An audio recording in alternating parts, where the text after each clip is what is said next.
if sin is hidden in plain sight, it's hard to see because it seems so ubiquitous, it seems so commonplace. It seems like it is just the norm of what's taking place. And that's why Jesus starts with verse 27. It says, "You have heard that it was said, you shall not commit adultery." And you see the word adultery there, that's sleeping with someone else's spouse. Jesus is not talking about sexual desire, because that's biological before even theological. And some seekers have this mentality that evangelical Christians are prudish. And every time sex comes up, they squirm and they get really uncomfortable. I don't. I'm not one of those Christians. I can clearly and explicitly, I taught about it. I told you 9 weeks. And I remember some new people were coming to church, and someone invited her brother, and they were sitting next to each other. And I was talking about all things sex, and the brother said, "I'm never coming back to this church again."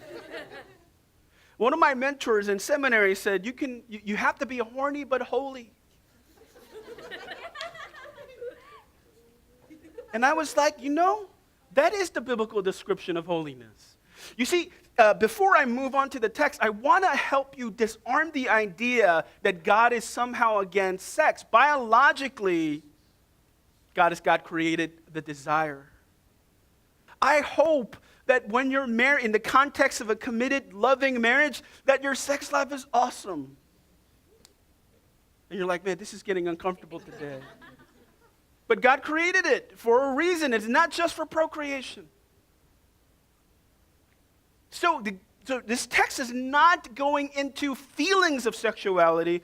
You look into it very clearly. You look at Anne Frank's diary, and I always bring reference to that. She's 12. She's talking about sexuality, exploration of sexuality. That's fine in adolescence. That's why they're always upset. They're trying to figure out what's going on. That's okay. And so this text is not talking about biological desire or even fire, because some people have the fire. And they need to take a cold shower. God bless you, help you, Find yourself a mate. But this passage is specifically dealing with exploitation of sexuality.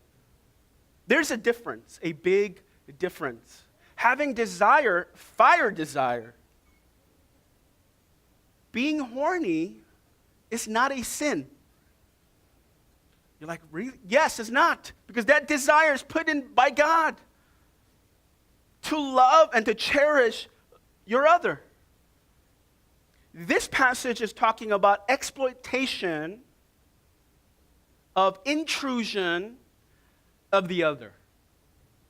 There's a difference. So don't be talking about, well, Christians are prudish, they're archaic in their ideology and thoughts. No, Jesus is not talking about biological sex or desire. He's talking about exploitation of human beings.